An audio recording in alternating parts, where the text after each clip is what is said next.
Here's our 3 steps.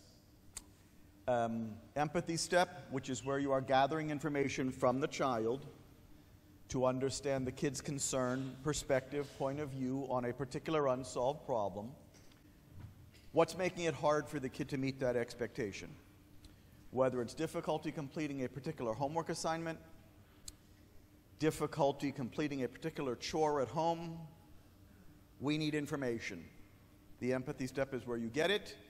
I'm going to give you lots of help with the empathy step next, because many people tell me they try to talk with the kid and the kid won't respond. Well, there's talking and there's talking. You want to do this kind of talking. Actually, in the empathy step, what you're mostly doing is listening. The define adult concern step, I'm going to show you video of that as well. That's where you are putting your concern on the table. Whether you're a parent or an educator. And by the way, if you're wondering if this can only be done between one adult and one kid, there's video on the website showing what it looks like with an entire class. It is the embodiment of democracy. Not the gridlock that we have in the United States. And I heard some Knesset comments as well. Apparently you guys aren't doing too well here either. Wouldn't it be nice if our leaders knew how to listen to each other's concerns instead of jumping straight into competing solutions? I promise you it would go a lot better.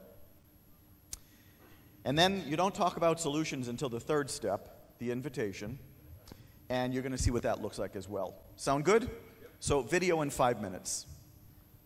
Let's talk about the empathy step. Now we're going into detail. The empathy step, as you already know, is where you're gathering information from the kid so as to understand what's making it hard for the kid to meet a particular expectation. The empathy step begins with the words, "I've noticed that," and ends with the words, "What's up?" This is the introduction to the empathy step. In between, you are inserting the unsolved problem you wanted to be talking with the kid about right now, proactively. Don't think of doing this emergently. Why wait till the problem comes up in the heat of the moment when the kid has been having difficulty meeting this expectation for the last 3 years? It's fascinating that we do that. That's why you need a list. That's why you need that assessment instrument that I'm going to be talking much more extensively about tomorrow. So here's what it would sound like. I've noticed you've been having difficulty brushing your teeth before you go to bed at night. What's up?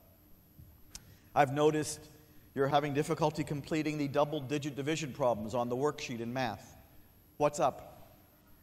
I've noticed that you've been having difficulty coming in for your curfew on time. What's up?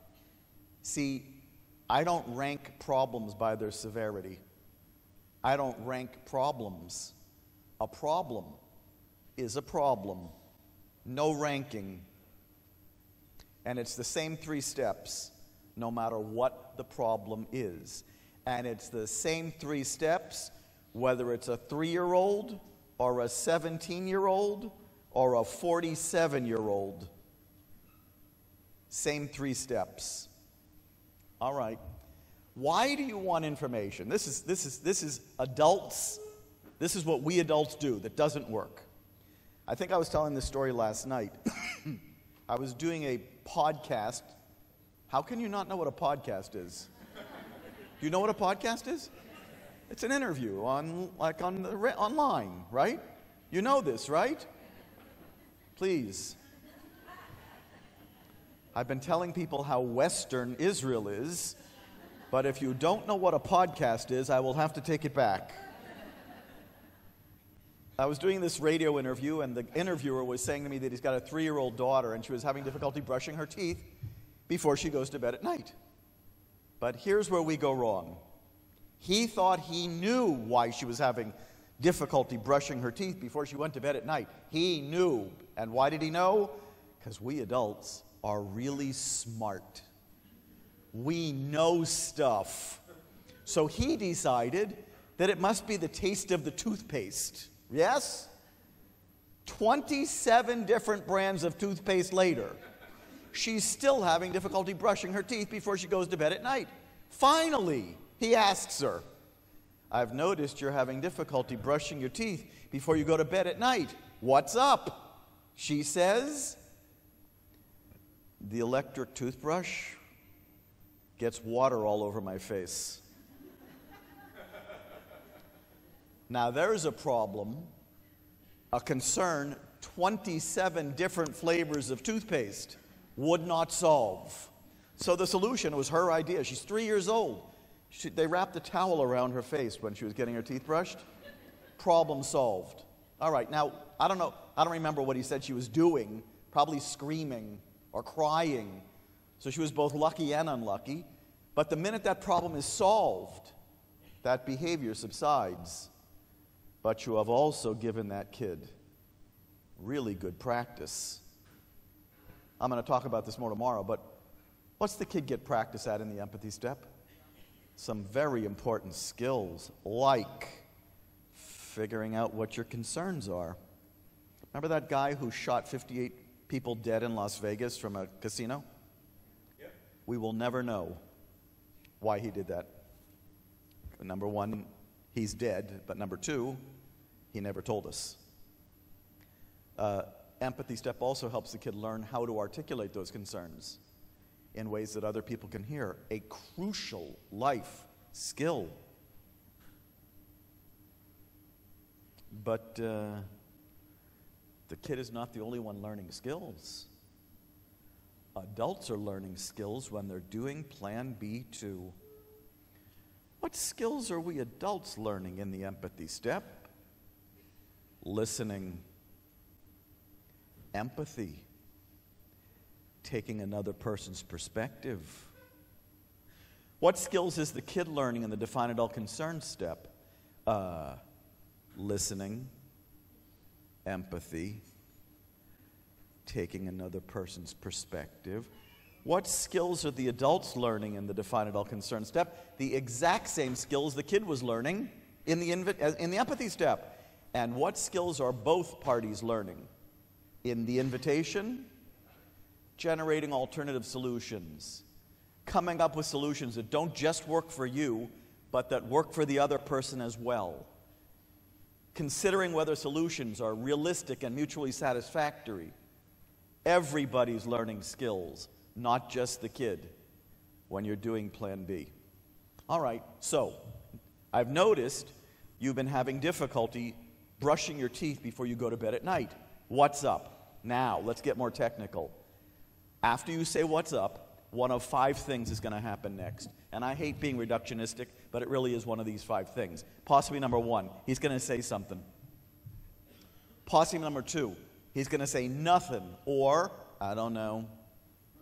Possibly number 3, he's going to say, this drives people crazy, he's going to say, I don't have a problem with that, or, I don't care. Possibly number 4, he's going to say, I don't want to talk about it right now. And possibly number 5, he's going to get defensive and say something like, I don't have to talk to you, or worse. There you have them, the basic 5. Depending on how fast I go, we're talking about all 5, because I'd rather you see video than listen to me talk. But let's start, we're at least covering 2 of them. The first 2 definitely, the other 3 maybe. Let's say he says something. Here's the deal. Whatever he says first is not going to give you the clearest possible understanding of the kid's concern or perspective on this unsolved problem. So you are going to have to probe for more information. A process I call drilling. Drilling for information. And drilling is without question the hardest part of doing all of Plan B. As I always say, it's where most ships run aground. It's where most captains abandon ship. Mostly because we didn't know what to say. We didn't know what to ask. On the screen right now are 8 drilling strategies. so you'll never not know what to say. I'm not going to cover them all. I'm just going to cover some of the really important ones. Actually, the ones I'm going to cover are a combination of the important ones and the ones you're about to see in a video. Good? Let me talk about the important ones first. The most important drilling strategies are number 1 and number 8. They are also the ones you're going to be using most often. You're going to be using number 1 most often of all, reflective listening. As I always say, it is your default drilling strategy. It's the strategy you use when you don't know what strategy to use. Simply saying back to the kid whatever the kid just said to you. Now, it's fascinating. Raise your hand if you are a mental health professional. Do you know that I often get the feedback that reflective listening is too basic? I always go, too basic? It's a very good way to help the kid feel heard. Very good way to help the kid clarify his concerns. Very good way to help the kid feel understood. Very good way to help the kid feel like his concerns are legitimate. And a very good way to keep the kid talking. I could think of no better, I could ask for no more from any other drilling strategy. It's number 1. So important is reflective listening, we're going to practice. Are you ready for audience participation? I promise I'm not going to make you dance. Mostly because I can't dance. The last time I tried to dance, somebody asked me what I was doing. Now, there was music playing, and there were people dancing all around me, but they still said to me, "What's that?" That's the last time I danced. So you are not in danger of me getting you to stand up and dance. I noticed many of you left the room when that happened anyways, me included. I don't dance. But I am going to ask you to do reflective listening. I'm going to pretend that I'm asking the kid the question. Then I'm going to be the kid. And then, you got to do this in English, I'm going to ask you to do reflective listening. Good? Simply say back whatever I just said. Ready? This is so important, it's worth practicing. I've noticed you've been having difficulty completing the double-digit division problems on the worksheet in math. What's up? Okay, now I'm going to be the kid, then you're going to do reflective listening. Are you ready? It's stupid. Reflective listening, please. That's what I thought you were going to say. All right, so now here's some things not to do. Ready? First of all, don't say, "What I hear you saying is," because that's going to make you sound like a psychologist, when your other option is to just sound normal. Just say whatever the kid said. And don't ask it as a question either. Don't go, "It's stupid," because then he's going to think you don't believe it. Just, "It's stupid." Let's try one more time. It's stupid. That's it. You got it. Now you're going to use a clarifying statement like, "How so?" Or, "Can you say more about that?" Or, "I don't quite understand what you mean." Let's say you said, "I don't quite understand what you mean." Now the kid's going to say something else. You're going to do reflective listening again. I hope you're ready. "It's too hard." You got it. See? You're a one-trial learning group. All it took was one trial and you're there. "It's too hard." "Can you say more about that?" "I don't get why you make us do stuff that's too hard that we don't know how to do." Don't say that, but that's what you would reflect back. That's reflective listening. And look how much information you just got with just 2 repetitions of reflective listening. It is magical. Don't be shy about doing it. Here's the worst case scenario. And by the way, this never happens. But if it did happen, I'll tell you what to say next. Everybody's petrified that the kid's going to look at them and say, "Why are you saying everything I just said?" It never happens, but people are petrified of it. Don't let that stop you from doing reflective listening. There's very low odds that he's going to say that, and if he does say that, just say back, "I just want to make sure I heard what you said. I don't want to get anything wrong." And they'll go, "Cool." Drilling strategy number 8, summarizing and asking for more. This is the answer to the question, how do I know when the empathy step is done? You know when the empathy step is done when you summarize the concerns you've heard so far in the empathy step and ask for more, and there's no more. then you know the empathy step is done.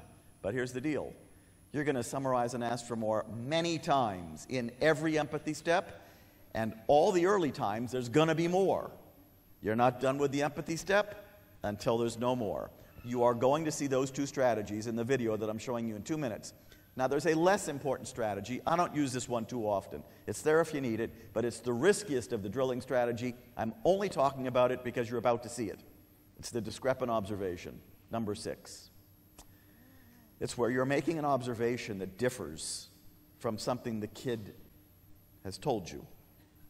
And the reason it's risky is because a lot of kids are going to interpret a discrepant observation as an indication that you don't believe them. You do believe them. You're just making an observation that differs from something the kid has already told you. Would you like to see this in action? It's time for some video. Let's do some home movies. Raise your hand if you work in a school. You work in a school. This is for you. It would look the same at home. I'm showing home video tomorrow of Plan B, school video today. Maybe I should do it differently, but I'm doing it that way.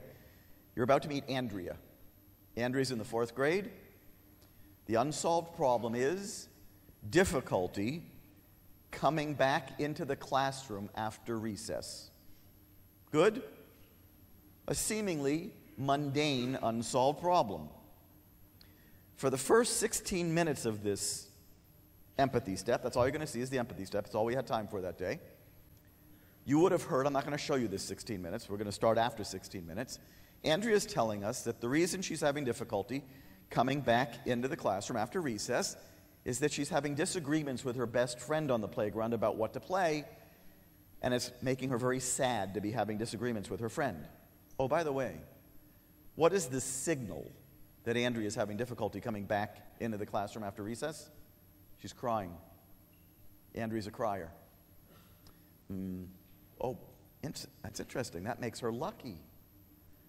Remember the comment after I was done with my first segment? Wouldn't you do this with any kid, lucky or unlucky? I only use lucky and unlucky to make a point. But I don't distinguish between lucky and unlucky. I just do Plan B. I figure out what the unsolved problems are, and I do Plan B. In the room with me and Andrea, so she's lucky.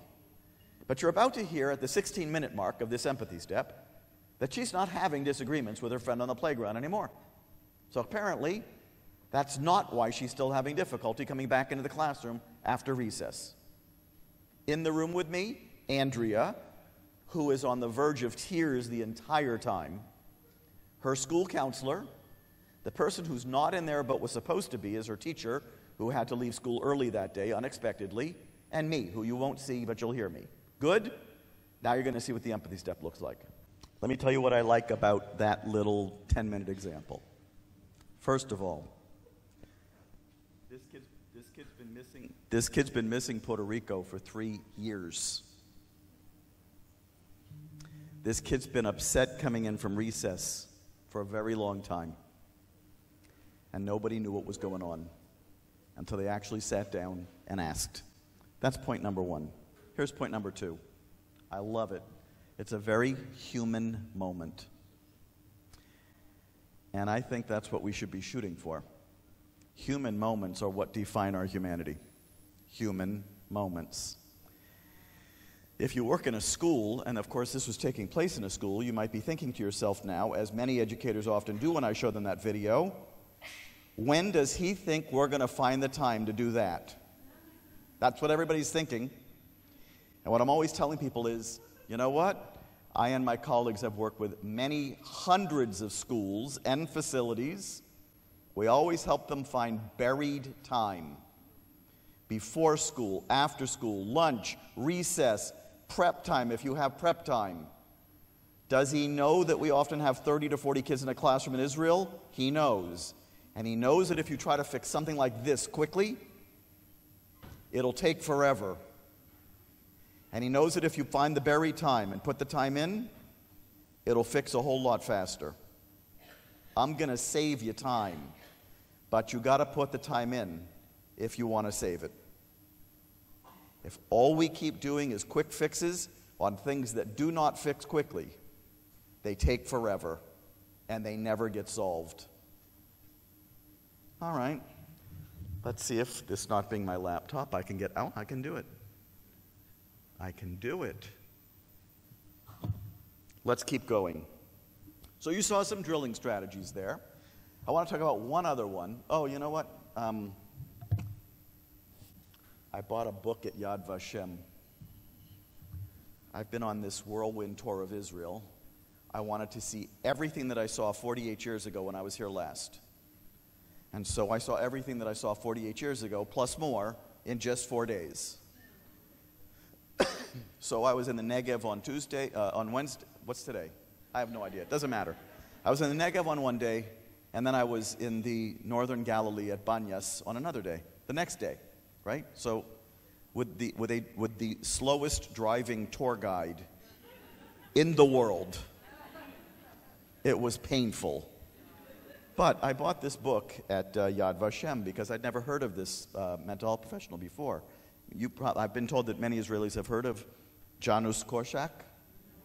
Yes? Am I saying it right? Good for me. So, a quote that I put in the new slide deck that you're not seeing, but this one is relevant to what you just saw. Children are not the people of tomorrow, but are people of today. They have the right to be taken seriously and to be treated with tenderness and respect.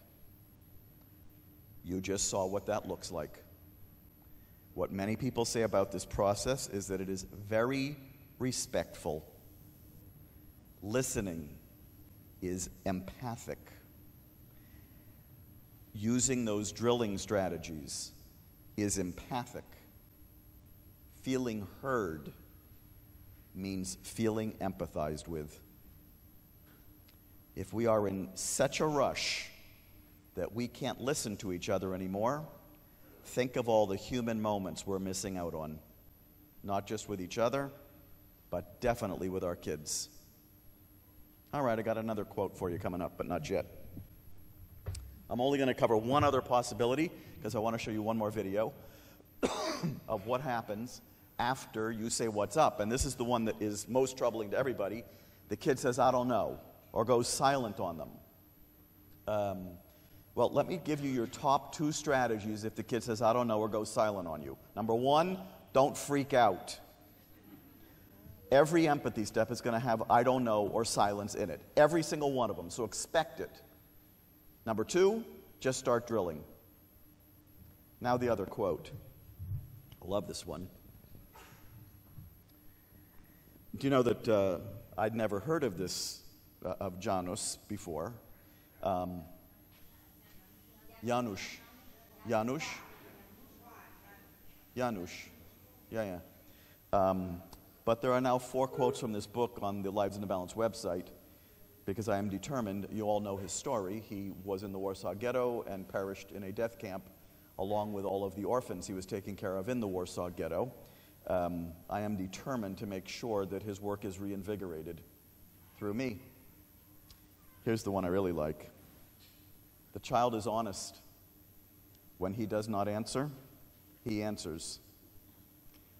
For he doesn't want to lie, but he cannot say the truth. Sometimes silence is the highest expression of honesty. Brilliant. So you're not going to freak out over silence, but I do have some strategies for you. Number 1, if not freaking out and continuing to drill does not get him talking, there's a good chance that you went unilateral on the kid. So that's what we call Plan A. Plan A is a conversation stopper. You're not listening when you're doing Plan A. You're just telling the kid what the solution is. Other possibility, you didn't use Plan B proactively. You used it emergently. You used it in the heat of the moment. So you've added heat and rush to the mix. Both conversation stoppers. Whenever people approach me and they say, the kid wouldn't talk, I say, tell me the story. And when the story almost always begins with the words, well, when he, and I'll say, stop. Did you just say, well, when he? They'll say, yeah, when he. I'll say, stop. Did you do Plan B in the heat of the moment? They'll do, yeah, when he. I'll say, I can't help you out. You got to go back and do it proactively. They go back and do it proactively, he talks. But there may also be some things about this kid that are making it hard for the kid to talk. One possibility, he doesn't trust you yet. He's become so accustomed to having his concerns go disregarded or dismissed, he doesn't even see the point in thinking about them anymore. He doesn't trust you. This could take a while. Another possibility, he doesn't know. He hasn't thought about his concerns for a very long time. What's the point? He's not going to get listened to anyways. Another possibility, this is a big one. I come across this in the kids I work with in prison, who've often been in 7 or 8 different facilities before they finally end up in prison. They've lost faith. Not only do they think we're not listening, they do not think we are capable of helping them. Now, I've got a strategy for you. I don't like to be sort of technique-y, but I can tell you what I say to... And by the way, how do you know the kids lost faith? They say something like, what's the point in talking about this? Or, this will never get better. Or, you can't help me. The strategy I usually use, this is a good one. I'm going to give you another one in a few minutes, is I always ask the question, was it always so? Was it always so? And because I know that the kid wasn't born having lost faith, I know that it was not always so. And often the kid will talk about a time when it was not always so. So I was working with this 10th or 11th grader once who was walking out of the classroom every time he was asked to read aloud. And we were trying to talk about that unsolved problem. And he said, what's the point in talking about it? And I said, was it always so? No, it was not always so. When was it not always so? 1st grade, Mrs. Schwartz. Tell me about Mrs. Schwartz. She was really nice. She helped me when I was having difficulty reading. When did things go south on you? 2nd grade, Mrs. Abramovitz. I'm making these up. Just to protect the innocent. Tell me about Mrs. Abramovitz. Not nice, not helpful. Tell me, how's reading going for you now? I still don't know how to read. Wait a minute. You're in the 11th grade now, and this unsolved problem has been around for 10 years. That is a 10-year-old unsolved problem. Want to know what I then say? I always apologize. I apologize. I say, I am so sorry. I am so sorry that you've been lugging that problem around for 10 years and no one's helped you with it since Mrs. Schwartz. And then I ask the question that I don't ask too quickly because I don't want an instantaneous no, because I got a kid who's in a certain mindset. I don't want no instantaneously. Tell me. So I might not ask this question that day. If we could help you with the reading now, would you be interested? I'm hoping for yes. And if I don't get yes today, I'm hoping for yes tomorrow, because that's a solvable problem. And I feel terrible that it went unrecognized and unsolved for 10 years. Maybe he needs time to think. You know, us adults, we like to talk. So the minute there is the slightest hint of silence, we try to fill the void with the sound of our own voices. My number one piece of feedback to people who are new at this model is, shh, let him think. Let's say you get through all of that, and you still have a kid who's not talking.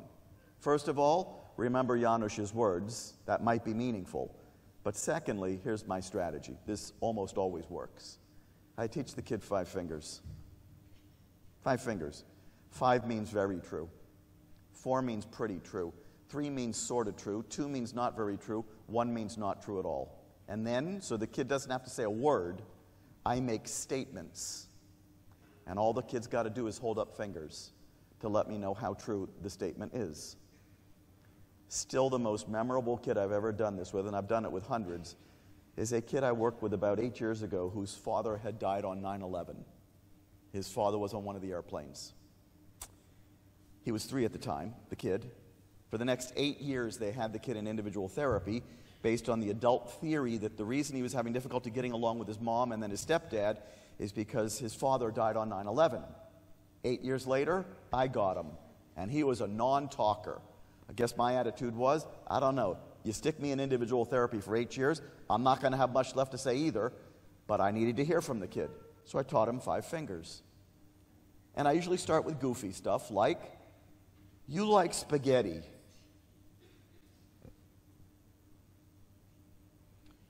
You like the Boston Red Sox.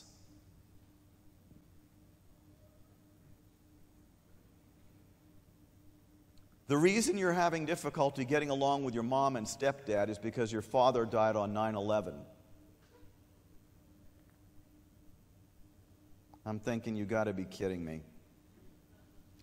Now I'm going to go with some stuff his mom and stepdad told me. The reason you're having difficulty getting along with your mom and stepdad is because your stepdad's too strict. The reason you're having difficulty getting along with your mom and stepdad is because your mom spends more time with your step-siblings than she does with you. Am I getting information? Has he uttered a word? Not a word. This whole process of gathering information is limited only by our creativity. I've sat with kids in my office. We've texted for an entire 50 minutes. Not a word was uttered. Creativity. But don't forget Janish's words. Silence can mean something. Now you know some of the things silence can mean. Now, I'm in a hurry here because I'm going to cover the other 2 steps, and I'll spend more time on them tomorrow, but I want to cover the other 2 steps and show you one more video. The define it all concern step. As you already know, this is where the adult is entering their concern into consideration. They have this expectation for some good reason. They need to say what it is. What's the problem with the kid not meeting this expectation? The define it all concern step usually begins with the words, the thing is, or my concern is, but not, well, that is all well and good, but, hold on a second. That is all well and good, but, that's the sound of a kid's concerns about to get blown off the table. You didn't put all that time and energy into getting the kid's concern on the table in the first step, just to blow it off in the second step, as I'm always telling people. And I wish Donald Trump and Nancy Pelosi knew this. There's plenty of room on the table for both sets of concerns. There's no reason for anybody's concerns to be getting blown off the table. Some of you would say the same about Benjamin Netanyahu, but some of you would not, so I'm not going to go there. All right. What's hard about this step? The fact that we adults frequently don't have the slightest idea what our concerns are. That's because we've usually already moved on to our solutions, which we are usually busy imposing. Your concerns fall into one or both of just 2 categories. How the unsolved problem is affecting the kid, how the unsolved problem is affecting other people.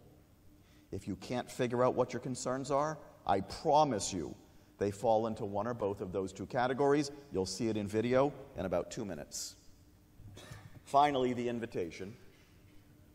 This is where you and the kid, as you've already heard, are collaborating on a solution, but the solution must meet 2 criteria. It's got to be realistic.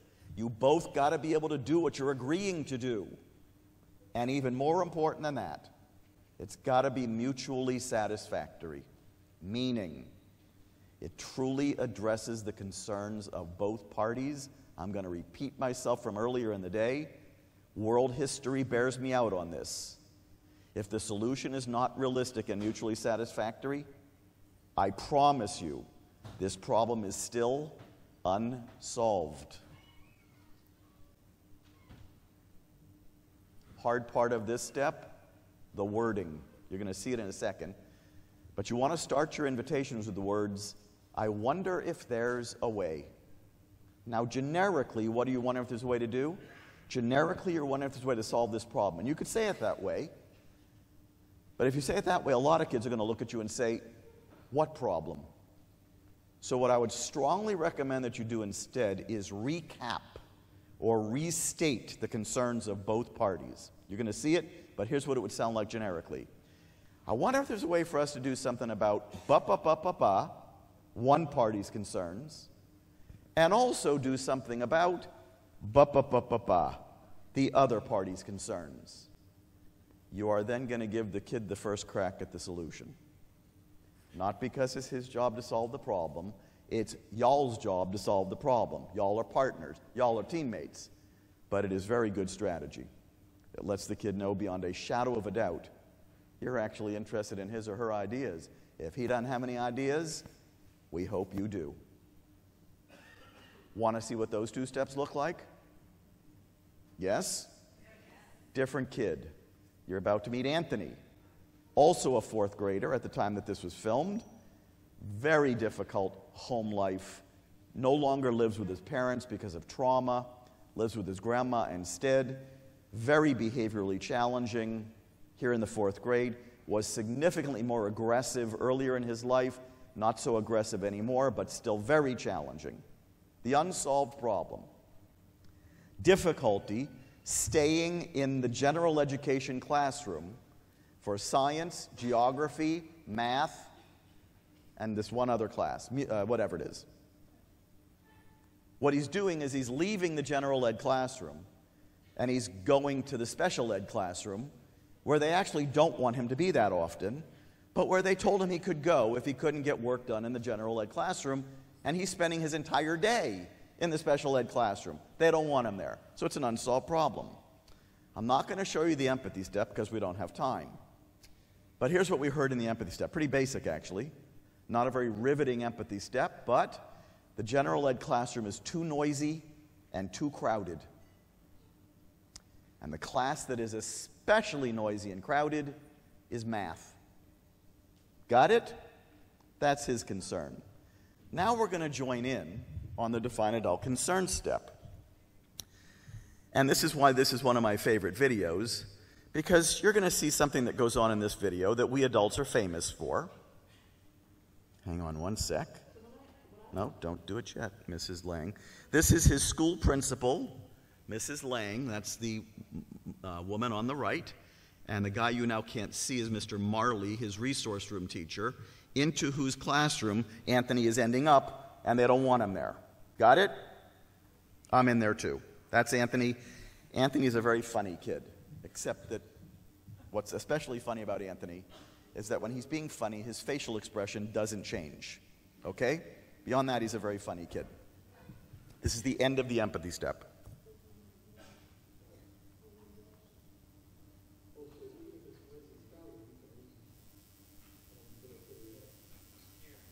I know.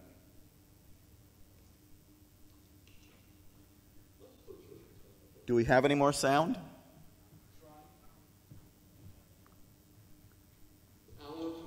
There we go. About Anthony being in this smaller room, which is the unsolved problem to start with. Yeah, is that all my students every day to be learning. And so if you're a kindergarten, I want you to be learning all of the curriculum, all of the reading and writing. And if you're in fourth grade, I want you to be learning all of the math and reading and writing and music. I'm afraid that when I go in there so much and I see that you're on the computer so much, I think, how can you be getting at work? So that's my concern, that you're not getting all of the work, and you're not being exposed to all of those great things you need to do so that you can go and be a great fifth grader. All right, so she's just put her concern on the table. Anthony is now going to put a solution on the table. You're not supposed to put solutions on the table yet, but Anthony's never done Plan B before, so he doesn't know that. So I'm not going to look at him and say, Anthony, don't do that right now. But after he puts his solution on the table, I'm going to just steer it back to the adult concerns, and then comes the best part of this video. That's my concern. Like I said, probably the taste because it's so small. You're coming up with a solution. I'm coming up with something that you probably do. So Miss H has a big room, not many people, can get my work done, it's not noisy, and then there's a bit break times, like 5-minute break times in between.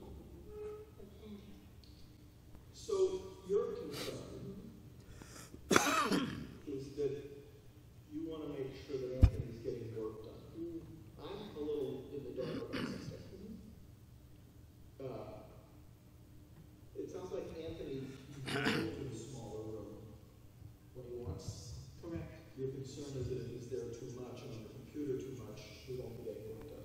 Well, the plan that we came up with. All right, here we go. This is great. Mrs. Lang just said, the plan that we came up with. We're about to find out whether we included he. If we did not include he, then it was unilateral. If we did include he, then it was collaborative. I think you know where this is heading, but let's find out. Before we talked a little bit with Anthony. We talked a little bit with Anthony. I got a bad feeling about this one. But the plan that we had developed was to offer him starting his day with Mr. Marley's room. Yes. And having his schedule, right? And then you could choose either Mr. J's room. All right, now I know they didn't talk to him because you didn't hear the empathy step, but Mr. J's classroom, we found out in the empathy step, is the noisiest and most crowded of them all. Or Mr. or Ms. Fowler's room. Ms. Fowler's room is the other room that's noisy and crowded. Now I'm sure we didn't talk to Anthony, but let's keep going. And you choose the subjects that you're going to spend time in, and then there's some reward time during the day. No. No. Did we really just do that? Did we do what we always do? We came up with a solution with no information based from Anthony whatsoever. It can't possibly work, and we're going to reward him for doing it, and then we're going to get upset when he doesn't do it, when we never consulted with him in the first place. We adults do this all the time, but it gets better. But what's happened since we had that plan in place is that, I think since November? End of November, yes. End of November, you've only chosen to be out in those classrooms 6 times. Not for 6 days, but just for 6 subjects. Okay, so that's the clear sign that we have a solution that is definitely not working. And so, and then when I talked to Mr. Marley about how much work you're getting done in class, he's saying that maybe 20 or 30% of the time, Yes. getting work done. So that's my concern, that you were given those 2 choices, and that Choices. Are choices plan B? Or are choices usually double-barreled plan A? You can do this unilateral solution, or you can do that unilateral solution. We're giving you the choice. the work isn't getting done. And so that when he's choosing to be in the resource room setting, he's not getting his, and it was kind of like a temporary plan that we had, that we were hoping that we would get Anthony to get more excited. You didn't hear the empathy step, but what I just heard is that the plan that they had come up with was intended to get Anthony to be more excited. But I didn't hear anything in the empathy step about Anthony not being excited, so now it's all making sense to me. We came up with a solution based on the theory that Anthony wasn't excited, when in fact it's too noisy and too crowded. Am I making sense? We thought maybe he would choose Miss Fowler's room a bit more. Why would he choose Miss Fowler's room more? It's too noisy and too crowded. But we didn't know that because we never asked. Or we would... Miss Fowler is not the resource room? No, Miss Fowler's in other fourth grade. We have 2 4th grades, and so... I really do think that Miss H is a... Yeah. Who's Miss H? And Ms. H is another Special education room. And that's the smaller room we're Yes. talking about here? And that's the one that Mr. Marley is in one resource room, but this is a specific program that most of the kids that are in that program are in there all day. Whereas Mr. Marley's room, it's only for subject areas. Where's Anthony going? Right now he's going to me. Which is not the full day. Yes. But he's basically making it a full day program because Anthony's choosing. He's staying. He's staying. Got it. And what was happening before is that when we were kind of forcing him to stay in his class. What happens when you force the Anthonys of the world into solutions that are not going to work? It gets ugly. He was just coming to the office all the time because you were getting into all of these. And that's not good either. No. So that now wasn't a here's solution. the question. Like I said, it's noisy and crowded, so Yeah, just... absolutely. All right, so at this point, Anthony is fairly convinced. My concerns are about to get blown off the table yet again. That's the face. Very common for me to have to look at the kid and say, buddy, don't worry. We have not forgotten about your concerns. In fact, we're about to address them. But guess who I have to reassure even more often than the kid? The adults. I ask myself, why are there so many adults in this world who are petrified of having their concerns blown off the table? I have a one-word answer to that rhetorical question. Childhood. A childhood filled with massive doses of Plan A. Let's move into the invitation. Let's see what the boy can do. So I'm just going to push this faster than I would normally. Okay. Just because of time. Yeah. Sure. So what I'm wondering if there's a way to do is, during the times when Anthony is having trouble staying in the larger class, which I think sound pretty predictable, how can we make sure he's still getting work done in the smaller class, which it sounds like he's allowed to go to, right? Do you guys still want him spending time in the larger class? That's the goal. Yeah. So you would like him to be in the larger class? I'm just clarifying. Right, yeah. Now what I'm doing is I've gotten to the invitation and I'm thinking Yeah. to myself, I'm missing some details here, Yeah. right? Sure. You would like Anthony to be in the larger class at least sometimes. Yes. Do you have a idea about how long that sometimes is, or are you not so worried about that so long as Anthony's in the larger class some of the time?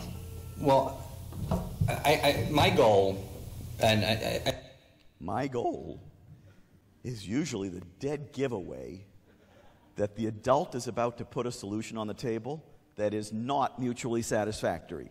So you already know that math is the most noisy and crowded of them all, right? Let's see if Mr. Marley heard that. I think is, because Anthony's a very bright boy and a good student, is for the literacy piece and for the math piece, particularly those areas. So those two. You would like him to be in the larger class for those? Yes.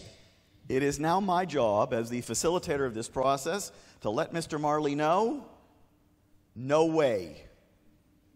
Who am I picking up credibility with if I look at Mr. Marley and say, no way? Anthony. Anthony's thinking, wait a minute. They heard me. And Mr. Marley, who I hope is sitting there thinking, this guy's not going to let us roll with a solution that's definitely not going to work. Let's see what Anthony can come up with. And Anthony has said to us, math, forget about it, right? Anthony's saying too loud, too crowded. Remember when you used to say I'm like a boomerang? Yes, I have got you in my boomerang. Because he'd throw me out of his room. And you come back. And I'd come right back. Let's not use throw. I know it's a metaphor. I would gently guide you to class, and you would come back repeatedly. You know why I do that? It's called stalling. I stalled. Stalling. That's why I'm acting like a boomerang. So this, like a lot of problems, becomes more complicated than what we learn about it. Yeah. Okay. But here's what we know the ingredients of a solution need to be, right? Watch this. I don't know if Anthony's staying in the large class for math. That one sounds, I don't know. Right. But I wonder what things Anthony could stay in the larger class for. That would help you guys feel like your concern is being addressed. Reading, Writing, and reading, geography. Geography. The list just grew. Yes. I love it. And what things we know Anthony's going to be out for. Now, I don't, you guys would know better than me what's going to be realistic. Yeah. Although it sounds like now, so Anthony would be spending out, this is your plan, but we've got to find out if the plan flies. What would you be out for? Out of the big class for? Math.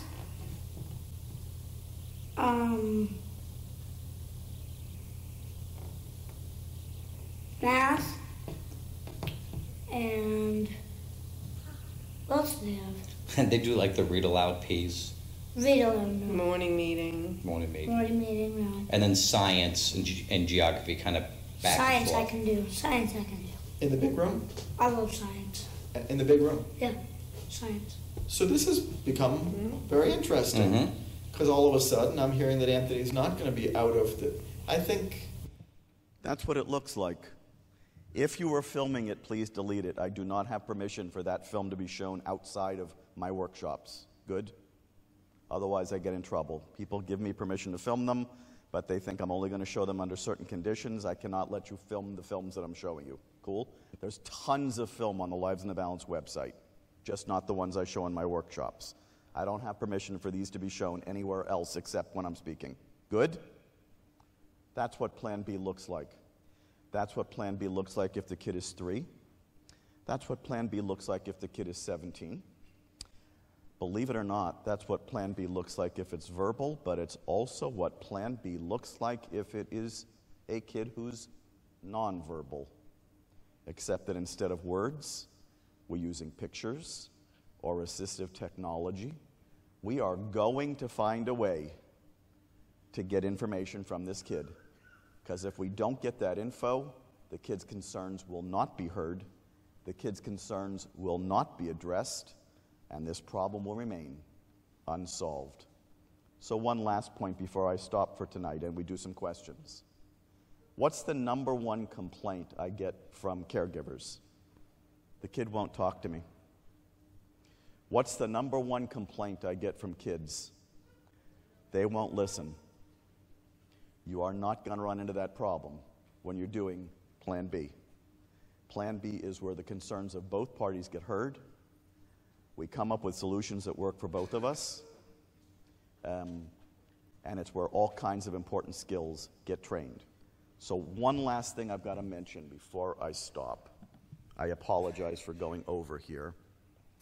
How do I get back to the slides? Let's see if I can. That's gone. I can. Number 2, there it is. Got it? Maybe. Yes. How do I get rid of the video? Yeah.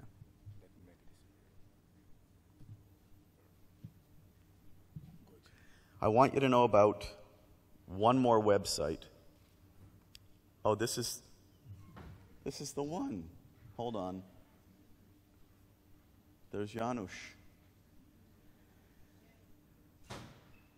3 websites, but the reason I'm showing you one of them now, there's obviously the Lives in the Balance website, but the one I really want you to know about, and thekidswelose.com is about the documentary that we produced showing just how horribly we often treat kids with social, emotional, and behavioral challenges. And the cool part is that film has now won 3 Best Feature Documentary Awards at 3 different film festivals, so that's kind of cool. But the one I want you to know about is also the CPS Connection website. We don't have any certified providers of this model in Israel. Not one. And that makes me very sad. Of all the places I would want this model to be thriving, it is in this country. We do certification trainings. This is mostly for educators and mental health professionals, but we do trainings for parents as well. You will find them very well described on the CPS Connection website. We do 6 people at a time. It's not free. It's also not cheap, because I got to pay my trainers lots of money to listen to all of everybody's recordings. You do it from Israel. We do it by teleconference. You submit work of the model. We give you feedback on it. It's a 24-week training. I would like to, when I come back someday, be able to say we have at least 6 certified providers in collaborative and proactive solutions in Israel. So if you feel like you might want to be one of those 6, get on the website, fill out the application. We'll be in touch. Good? Thank you. I hope you have found this to be very informative.